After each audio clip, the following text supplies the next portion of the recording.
పెద్దపల్లి జిల్లా గోదావరి ఖనిలో మెడికల్ కళాశాలలో ర్యాగింగ్ కలకలం రేపింది.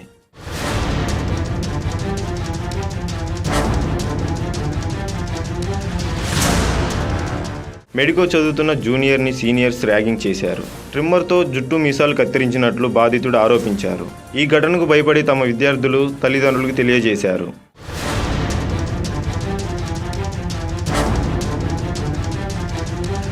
ఈ ర్యాగింగ్కి కారణమైన వారి మీద చర్యలు తీసుకోవాలని ప్రిన్సిపల్ రూమ్ ముందు ఆందోళనకు దిగారు.